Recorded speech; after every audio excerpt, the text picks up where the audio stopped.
스데반의 순교로 말미암아서 초대교회에 큰 박해의 바람이 불었습니다. 사도들을 제외한 모든 성도가 예루살렘을 떠나 도망자의 신세가 되었습니다. 즐겁고 좋은 여행길은 아니었을 겁니다. 목숨의 위협을 가지면서 도피하는 것이었죠. 예수님의 이름을 말하면 잡혀갈 수도 있게 됩니다. 이제 스데반처럼 혹 죽을 수도 있다라는 생각을 해야만 합니다. 그런데 놀랍게도 오늘 본문은 그 흩어진 하나님의 백성들이 복음 때문에 도망을 치고 있으면서도 흩어진 그곳에서 복음을 전하고 있다라는 소식을 보게 됩니다. 그래서 역설적으로 교회는 큰 박해가 있고 큰 어려움이 있어서 흩어지는 것 같은데 사실은 그것이 교회가 확장하고 복음이 전해지는 은혜의 역사의 자리가 되고 만 것이죠. 이게 역설적 하나님의 은혜입니다. 오늘 읽은 본문은 그 복음이 이제 예루살렘을 넘어서 사마리아까지 어떻게 증거되고 있는지 요약적으로 보여주고 있습니다. 사실 사도행전은 땅끝까지 복음을 전하는 데 관심을 가지고 있고 그 절반을 땅끝 전도, 사도 바울을 통한 땅끝 전도에 관심이 있기 때문에 그 땅끝으로 가게 되는 그 과정을 아주 긴박하게 이야기를 엮어가고 있죠. 7장까지가 예루살렘 교회 이야기였다면 8장은 짧게 사마리아의 교회가 세워지는 이야기입니다. 그래서 8장 사마리아 지역에 가서 빌립이 복음을 전했고 이제 8장 25절 이하를 가면 빌립이 이제 사마리아의 경계를 넘어 이방의 경계까지 나아가서 복음을 전하는 이디오피아 내시에게 복음을 전하는 그런 내용으로 채워집니다. 그래서 사마리아 땅에 어떻게 복음이 확장되고 있는지를 말하는 것이 본문의 주된 관심이죠. 흩어진 사람들 중에 빌립이 있습니다. 4절에 보면 흩어진 사람들이라고 했지만 5절은 빌립이 사마리아 성에 내려갔다라고 그렇게 말씀하고 있죠. 전도자 빌립, 초대교회에 직분자로 부름받았던 7사람 중에 한 사람이었죠. 그 중에 한 사람인 스데반은 순교를 당했고 아마도 그 나머지 빌립을 포함한 다른 사람들도 다 흩어져서 각처로 이제 도피하게 되었는데 사마리아 성으로 빌립이 내려가고 있습니다.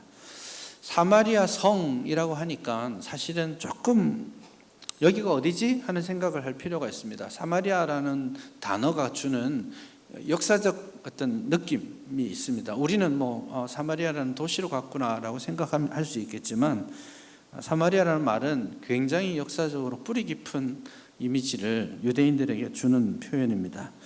사마리아라는 성이 있습니다. 아마도 거기 갔을 수 있습니다. 세겜 땅이죠. 세겜이 사마리아입니다. 그 사마리아 성으로 가서 그곳에 복음을 전했는데, 그런데 이 사마리아는 또한 북이스라엘을 통칭하는 이름이기도 합니다. 그래서 남유다, 북이스라엘 할 때 유다는 예루살렘 혹은 북쪽은 에브라임 혹은 사마리아 이렇게 대표적으로 표현하기도 합니다. 그래서 사마리아라는 말은 좀 섞여 있습니다. 그래서 5절에 보면 빌립이 사마리아 성에 갔다라고 표현하고 있지만 본문 8장 25절을 가면 이제 사도들이 예루살렘으로 돌아가면서 사마리아인의 여러 마을에서 복음을 전했다 이렇게 말하죠. 이 사마리아는 그 세겜 땅에 있는 특정한 도시를 말하기도 하지만 또 한편으로는 북이스라엘 전체를 통칭하는 말이기도 하죠.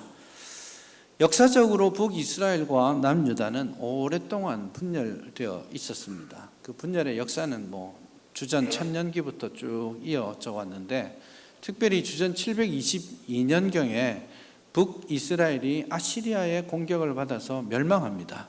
이게 역사적으로 되게 중요한 한 지점이 되는데요. 아시리아가 와서 북이스라엘을 멸망시키고 나서 아시리아의 전통적 식민 정책이 이런 겁니다. 어떤 곳을 가서 이제 정복을 하게 되면 그곳의 사람들을 끌고 와서 다른 곳 정복한 곳에 심어 놓습니다. 이곳에 정복한 사람은 끌고 와서 일부를 이 이스라엘, 북이스라엘에 심어 놓죠. 그 인종을 막 섞어버리는 그런 정책이었습니다. 그렇게 해서 시간이 지나면 사마리아 땅, 북이스라엘에 있는 사람들이 이제 서로 이방인과 유대인으로 살았던 이들이 같이 결혼을 하고 자식이 태어나고 소위 혼혈 종족이 나오게 되는 것이죠. 그래서 유다가 나중에 바벨론의 포로로 끌려갔다가 돌아와서 이스라엘의 정체성, 믿음의 정체성을 세우려고 할 때 제일 먼저 한 일들 중에 하나가 사마리아인들을 절교하는 것이었습니다. 왜냐하면 우리는 하나님의 선택받은 백성, 유대인들이야, 이 생각을 가지고 있었고 그 혈통적 정통성을 찾으려고 노력했습니다. 그래서 역대기 상에 보시면 정말 성경 읽다가 힘들고 힘든 한 구간을 만나죠. 역대상 1장부터 9장까지가 족보입니다. 이게 나한테 무슨 의미가 있을까 이런 생각이 들지는 모르겠지만 그 족보가 크게 말하고 싶은 건 뭐냐면 우리는 하나님께서 창세부터 준비해 놓으신 언약의 백성이야, 이 이야기를 하려고 하는 거예요. 그렇게 족보를 새롭게 하는데 사마리아인들은 딱 보니까 막 이제는 혈통까지 섞여 있고 믿음의 지조를 다 버린 것으로 보이는 거죠. 그러니까 사마리아 사람들은 속칭 이방인보다 짐승보다 못한 존재로 여겨졌습니다. 그래서 그들과 서로 상종하지 않으려고 노력했고 그들과 이렇게 만나는 것 자체가 부정한 일이었어요. 그들은 이미 이방인과 결혼하고 제의적으로 부정한 사람들이었기 때문에 그들과 대화하고 그들과 같이 밥을 먹거나 혹 지나다가 만나는 것조차도 사실은 유대인들이 피하고 싶었던 일입니다. 그게 이제 몇백 년을 흘러온 역사입니다. 사마리아 사람, 사마리아 땅이라고 했을 때 유대인들은 가면 안 돼, 조심해야 돼, 그겁니다. 그래서 남쪽에 있는 예루살렘에 있던 사람이 북쪽에 있는 갈릴리로 가려고 하면 사마리아를 쭉 따라 올라가면 됩니다. 그 유대 산길을 따라 올라가면 직선 도로거든요. 쭉 가면 되는데 그렇게 가지 않습니다. 그 길은 짧다 할지라도 유대인들은 사마리아 사람들을 만나고 싶지 않기 때문에 예루살렘에서 여리고로 내려가서 요단강을 건넙니다. 그리고 왕의 대로를 따라서 국외 쪽으로 쭉 돌아서 한참을 돌아서 갈릴리로 갑니다. 그 이유는 사마리아 인간들하고 안 만나고 싶어, 이거였습니다. 그런 맥락이 있기 때문에 여러분 요한복음 4장에 보시면 예수님께서 사마리아를 지나가시죠. 굉장히 놀라운 이야기입니다. 사마리아를 지나가시는데 수가성이라는 곳에서 예수님께서 한 여인을 만나셔서 물을 달라 하시는 대목이 나옵니다. 굉장히 충격적인 장면이에요. 사실 우리는 목마르신가 보다 생각하겠지만 아무리 목말라도 유대인이 그렇게 하는 일은 없습니다. 그래서 예수님이 그 여인에게 물을 좀 주시오라고 말씀하셨을 때 그 여인이 이렇게 말을 하지 않습니까? 어떻게 당신은 유대인이신데 사마리아인인 나에게 말을 겁니까? 이렇게 이야기하죠. 그리고 나서 요한복음 4장에서는 이렇게 이제 부연 설명을 합니다. 왜냐하면 유대인은 사마리아인과 상종하지 아니함이었더라. 그렇게 성경에 기록되어 있습니다. 갈라섰습니다. 전혀 다른 길을 갑니다. 신앙적으로도 좀 많이 틀려지게 됐습니다. 그래서 지금부터 한 2500년 전에 있었던 이제 고대 성경이 발견된 게 있는데 사마리아 오경입니다. 모세 오경을 사마리아인들이 이제 더 이상 예루살렘으로도 갈 수 없게 되고 이제 완전히 분리된 채 신앙생활을 하다 보니까 자기들에게 맞는 오경의 말씀을 자기들에게 맞게 각색해서 해놨습니다. 그래서 예루살렘에 어쩌고 저쩌고 뭐 이렇게 하면 그거 다 지워서 사마리아 그리심산이라고 다 바꿨어요. 그리고 이제 유대인들의 뭐 이런 이야기하면 다 바꿔가지고 자기들을 위한 그리심산 성전에 맞는 사마리아 오경을 만들고 사마리아인의 신앙 체계를 만들었어요. 완전히 갈라서게 된 것이죠. 그랬는데 빌립이 복음을 들고 그 사마리아 땅으로 가서 복음을 전한 것입니다. 혹시라도 만날까봐 겁나는 사람들이었는데, 혹시라도 만나서 이야기하다가 내가 부정하게 될지도 모른다라고 멀리 하던 사람인데, 시간이 며칠을 걸려도 좋으니까 저 사람들 보지 않고 갈릴리로 가려고 돌아가던 사람들이었는데, 그 사마리아 땅으로 빌립이 들어갑니다. 복음을 들고 들어갑니다. 어려웠을 거예요. 마음에 부담이 있었을 겁니다. 사마리아 사람들인데, 우리랑은 다른 길 가고 있는 사람들인데, 그런 생각이 있었을 겁니다. 그런데 하나님의 복음의 능력이 놀랍게 그곳에 나타나고 있습니다. 빌립이 복음의 말씀을 전합니다. 예수 그리스도를 증거합니다. 그랬을 때 그곳에 많은 사람들이 그 듣는 바를 듣고, 복음을 듣고, 또 빌립이 행하는 모든 표적과 이적 기사들을 보면서 변화를 받습니다. 깜짝 놀라서 그 기적들과 그들이 전한 말씀을 보고 변화받고 교회가 형성되기 시작합니다. 회개하고 세례를 받기 시작합니다. 이 복음의 불모지에 빌립이 전한 이 예수 그리스도의 복음이 이 사마리아 땅을 은혜의 땅으로 변화시켜가는 것입니다. 큰 박해가 임했습니다. 초대교회는 이제 끝장나나 싶었습니다. 이제 예수 믿는다고 말하면 죽을 수밖에 없을 그런 두려움이 있었습니다. 그렇게 시작한 8장인데 오늘 8장 8절에 보니까 그 성에 큰 기쁨이 있었다, 그렇게 말씀합니다. 큰 박해와 큰 두려움이 큰 기쁨으로 변하고 말았습니다. 그게 예수 그리스도 복음의 능력이고 은혜입니다. 수백 년간 쳐다도 보지 않고 반목했던 사람들인데, 서로 미워하고 다른 길을 갔던 사람들인데, 예수 그리스도 복음, 그 복음 아래서 그들은 서로 맞장구를 치고, 그들은 서로 함께 손을 잡고 기도하고 예배하는 예배 공동체가 된 것입니다. 복음의 은혜입니다.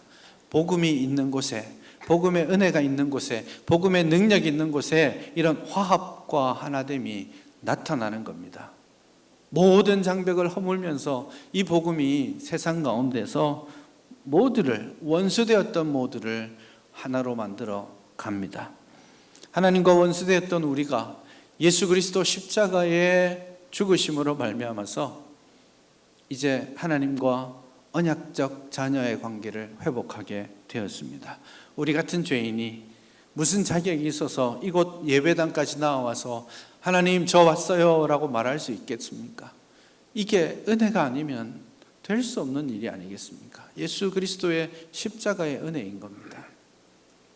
우리 같은 사람이 지성소로 나아가서 담대하게 아버지 하나님을 부를 수 있는 은혜, 이것이 복음의 능력입니다. 그러나 복음의 능력은 여기에서 그치지 않습니다.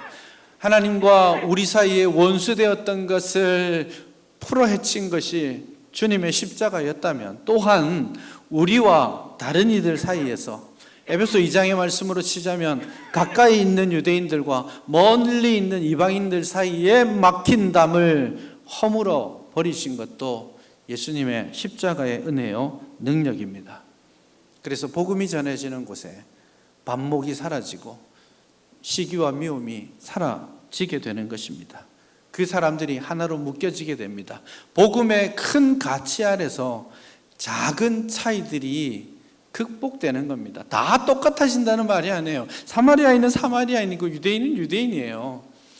한국 사람은 한국 사람이고 아프리카 사람은 아프리카 사람이에요. 다 똑같아질 수는 없어요. 정치적으로 보수인 사람이 있고 진보인 사람이 있어요. 똑같을 수 없잖아요. 다른 생각이 있을 수 있습니다. 다른 삶의 가치관, 방식들이 있습니다. 그러나 이것들을 아울러 줄 수 있는, 그것들을 화합하게 할 수 있는 원리가 주님의 십자가 은혜인 겁니다. 그래서 이 은혜가 우리 각자 다름을 다 받아들이고 용납할 수 있는, 혹은 인내할 수 있는 힘을 우리에게 주는 것입니다.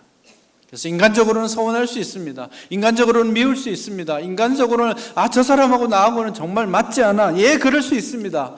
그러나 복음 안에서 우리는 서로 연결되어 있고 복음 안에서 우리가 서로 화합할 수 있다라는 것, 이것을 우리 믿어야 합니다. 이런 이 화목의 은혜가 우리 모두에게 있기를 바랍니다. 여러분에게 어떤 사람, 어떤 조직, 어떤 기관에 대한 미움, 분노가 있습니까? 불평이 있습니까?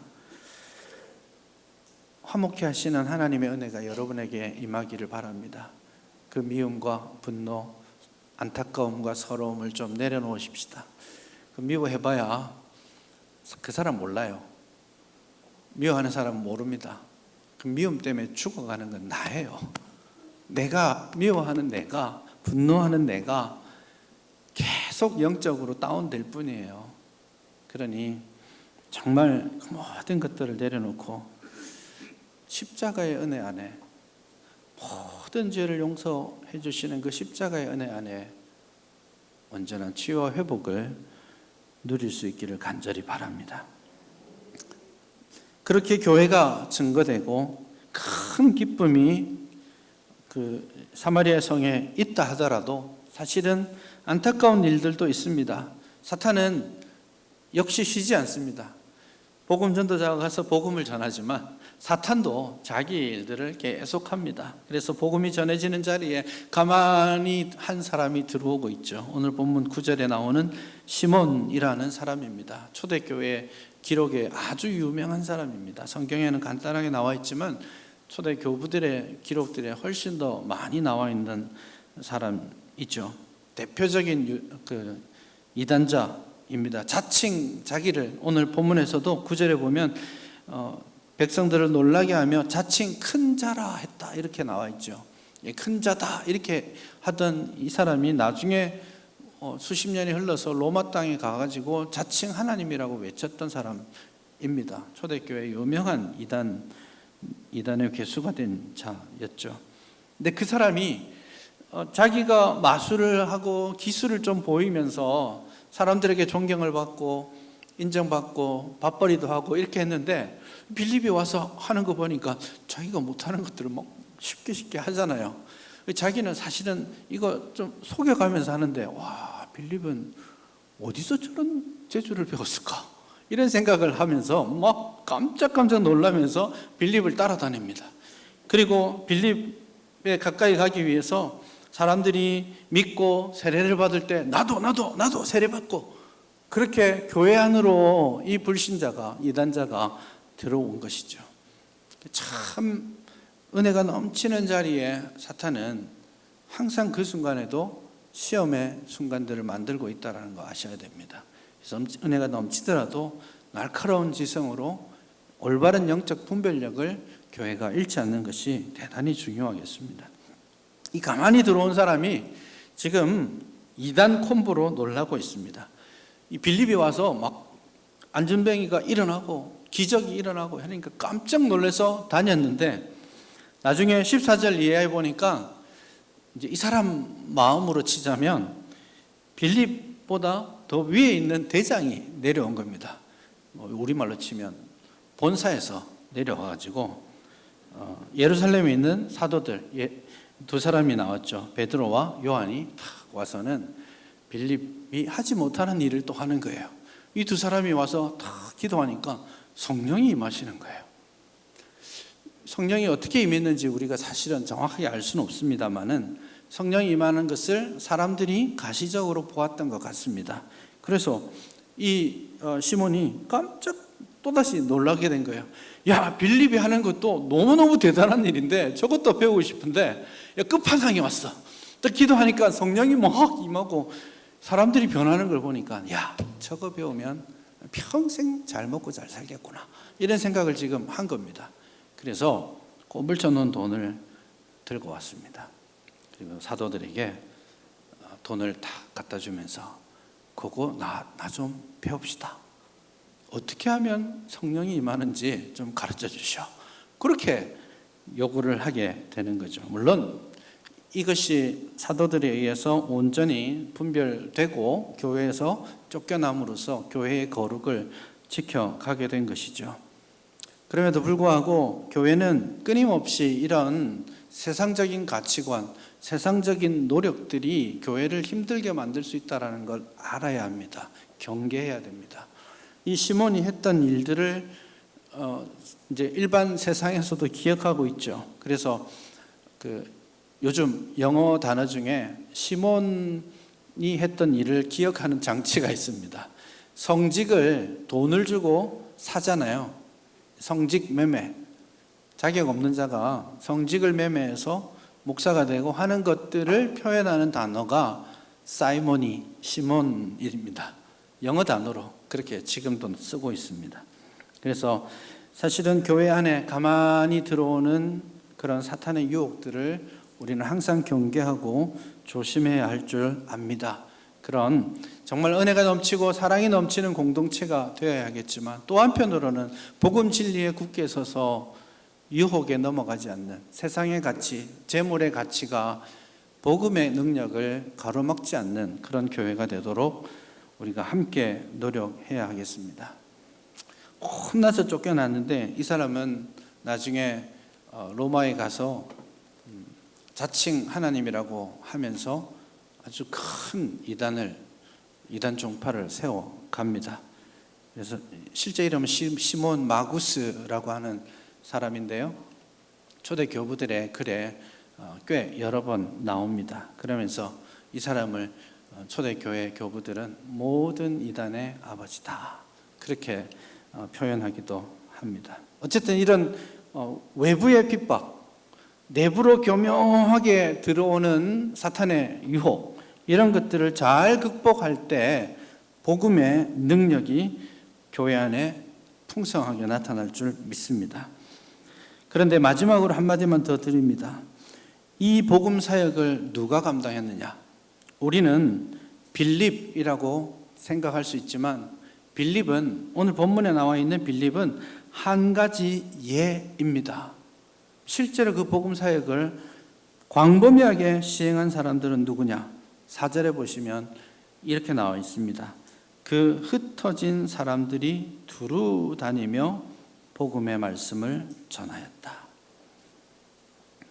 8장 1절에 보면 박해가 있어서 흩어질 때 유대와 사마리아 모든 땅으로 흩어졌다, 그렇게 말하고 있잖아요. 흩어진 모든 사람들 누굽니까? 이름 있어요? 없습니다. 뭐 했습니까? 나와 있지 않아요. 그냥 주목받지 못하던 그냥 일반 성도들입니다. 흩어진 모든 사람들이 자기가 흩어진 모든 자리에서 때를 얻든지 못 얻든지 복음을 전하는 이 사명을 감당했던 겁니다. 여러분, 전도가 어떻게 일어납니까? 통계에 따르면 전도의 80%는 그냥 일반 신자들의 삶의 자리에서 일어난다고 합니다. 뭐 전도 집회하면 막 불신자들이 많이 올 것 같지만 사실 그렇지 않습니다. 그 자리에 오게 하는 사람, 그리고 복음을 소개했을 때 그 복음을 받고 돌아오는 사람은 바로 옆에 있는 사람이에요. 목사가 아니에요. 여러분이 살아가는 삶의 자리에서, 직장에서 만나는 동료들이 여러분의 삶을 보고, 여러분의 말을 보고, 여러분의 간증을 듣고, 여러분의 권함을 받고, 나도 너가 믿는 예수라면 나도 해볼까? 나도 가볼까? 도대체 얼마나 좋길래 너가 그렇게 말하니? 그렇게 생각하고 교회를 오는 겁니다.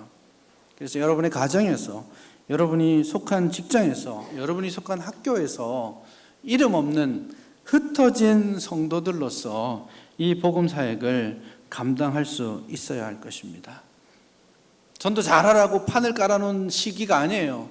지금 이들은 핍박을 받아서 정든 땅을 떠나서 자기 집을 포기하고 도망치고 있는 사람들이에요. 상황이 좋지 않아요. 그럼에도 불구하고 그들은 복음의 정체성을 잃지 않고 그 복음을 전하고 있는 것입니다. 도망치고 있지만 받았던 그 하나님의 은혜와 주셨던 그 하나님의 말씀을 포기할 수 없는 거예요. 말하지 않고는 견딜 수 없는 그 마음이 있는 겁니다. 우리가 가진 이 복음이 똑같은 복음 아닙니까? 지금도 우리 전도하기 쉽지 않아요. 이 세상이 지금 탈기독교 시대라고 말하잖아요. 복음을 전하기 좋지 않은 시대입니다. 예수 믿는 사람 별로 없습니다. 아니, 종교인 자체가 많이 사라져 갑니다. 그게 이제 소위 후기 현대주의의 현상입니다. 뭐 포스트 모던 뭐 이런 식으로 이야기하기도 하는데 아주 일반적인 현상입니다. 그래서 종교가 뭡니까? 라고 물었더니 2021년도 대한민국 사람 100명 중에 60명이 종교가 없습니다 라고 말했습니다. 뭐 교회를 떠나는 것뿐만 아니라 어떤 종교도 가지고 싶지 않아요. 그냥 내가 자유롭게 내가 선택하면서 살고 싶을 뿐이에요. 영생도 뭐 죄도 이런 이야기 하고 싶지 않습니다. 그런 시대입니다. 복음 자체에 대해서도 무관심해지고 있습니다. 안타깝지만 교회가 이 복음을 가로막는 역할들도 많이 합니다. 우리나라, 미국도 마찬가지입니다. 우리나라, 그러고 보면 진짜 미국 많이 따라가요. 정치적으로 많이 양극화되어 있습니다. 보수와 진보가 있습니다. 보수 교회도 있고 진보 교회도 있습니다. 둘 다 안 되죠. 진보 교회는 무슨 로타리 클럽 같아져 가고 있어요. 보수 교회는 마치 하나의 정치적인 이념이 복음 모든 것을 다 대변하는 것인 양 이야기합니다. 종합적인 복음은 생각지 않아요. 어떤 한 가지 진리만 가지고 그것만 외칩니다. 그래서 동성애 막 이야기하고 그러면서도 외국인 노동자 관심 없습니다. 양극화되어 가는 거예요. 이런 가치들이 교회의 양극화가 그리고 그 가운데 들어있는 미움과 분열이 복음을 가로막고 있는 거예요. 이 우리가 잘 극복해야 됩니다. 보수도 괜찮아요. 진보도 괜찮아요. 다 아우르는 게 복음 아니에요. 달라도 인내하고 용서하고 받을 수 있는 게 복음 아니에요. 그 가치를 잃지 말자고요. 우리 교회는, 이 땅의 교회는 정말 세상 사람들에게 희망이 되고 있습니까? 희망을 줄 수 있습니까? 우리 교회는 이 땅에 진짜 새로운 대안으로서 존재하고 있습니까? 교회는 갈수록 쇠퇴하고 어려우면 더해 갑니다. 영도가 직격탄을 맞고 있죠. 올해 11만 명 이하로 떨어졌습니다. 여러분 어린 시절에 영도 인구가 뭐 17만 명이니 8만 명이니 이제 절반 남았어요. 많이 떠나갔습니다. 이제 텅텅 빈 집들도 많이 있습니다. 교회의 쇠퇴는 정해진 것 같지 않습니까? 안타깝게도 영도 인구의 90%가 유권자입니다. 그 말은 0세부터 20세 이하의 19세 이하의 학생이 10,000명이라는 말입니다. 주일학교 안 되는 게 기정사실 아닙니까? 다음 세대 주일학교 안 될 것 같지 않습니까? 코로나를 맞았습니다. 우리 교회만 아니라 모든 교회들이 30%, 40%의 성도가 현장에서 떠나 있습니다. 다 신앙을 버린 것은 아니에요. 여전히 온라인에 머물러 있기도 합니다. 그러나 30%, 40% 되는 사람들이 교회를 떠나 있습니다. 확정된 미래로서 쇠퇴, 교회의 쇠퇴를 준비해야 된다고들 많이 말합니다. 예, 그럴 수 있습니다. 저는 교회는 지역교회성을 가져야 된다고 생각합니다. 그래서 제1영도교회는 126년 동안 영도 지역에 등불이 되었던 것처럼 앞으로도 영도 지역의 등불로서 그 사명이 있다면 그 사명을 감당해야 됩니다. 그래서 영도가 인구가 줄어들고 나중에 영도가 사라지는 그런 순간이 된다면 마지막까지 이 지역을 섬기다가 뭐 문을 닫는 한이 있더라도 그 일들을 해야 된다고 저는 생각합니다. 그래서 교회가 장렬하게 죽는 것도 괜찮다고 저는 봅니다. 그러나 지금 그래야 될까요? 좀 부끄러웠습니다. 올해 영도 인구 11만 명밖에 안 된다. 10,000명밖에 안 되는 젊은이들이 있다. 이 영도 어떻게 할까? 그런 이야기 많이 했었습니다. 좀 부끄러웠습니다.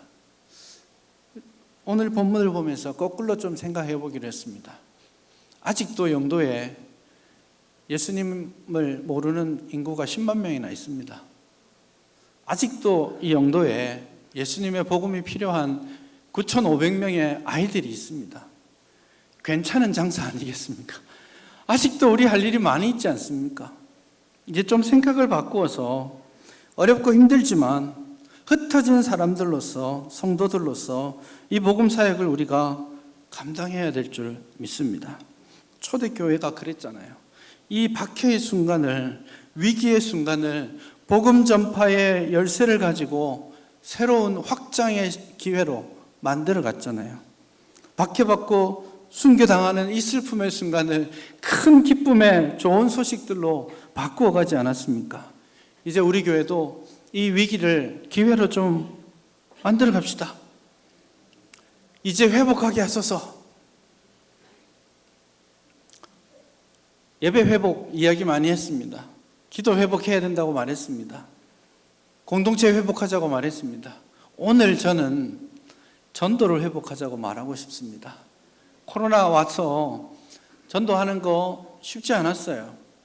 사람들의 인식도 바뀌어서 말하기도 좋지 않고, 또 나가서 노방전도 하자니 코로나 옮기는 것 같고, 그래서 지난 3년간 제대로 이런저런 형태의 전도의 모임들을 우리가 가지지 못했습니다. 좋은 핑계였습니다. 네. 그러나 이제 한번 전도를 회복했으면 좋겠습니다. 초대교회를 보십시오. 박해받아서 흩어지면서도 그 순간에도 복음의 말씀을 전하였습니다. 그것이 그들에게 큰 기쁨이 되었습니다. 이제 다시 한번 우리가 꿈을 꾸며 우리가 가지고 있는 것이 유일한 대안이 맞지 않습니까? 예수님이 유일한 구원의 길이 맞지 않습니까? 예수님만이 이 땅의 소망인 것을 우리가 믿고 있지 않습니까? 그걸 어떻게 숨겨두고 있겠습니까? 이제 그 일을 좀 합시다. 가까이는 이 지역을 바라보며 우리가 멈추어 두었던 전도의 일들을 잘 감당하기를 바랍니다. 이제 멀리는 오늘 본문이 보여주는 것처럼 지역을 넘고 인종을 넘어서 복음의 말씀을 땅끝까지 전하고자 하는 선교의 사명들을 새롭게 회복할 수 있기를 바랍니다. 그 일로 다시 꿈을 꾸고 좀 소망을 가집시다. 패배주의에서 벗어나서 이제 큰 기쁨이 이곳에 있기를 기도하며 준비하며 헌신하는 우리 모두가 되기를 바랍니다.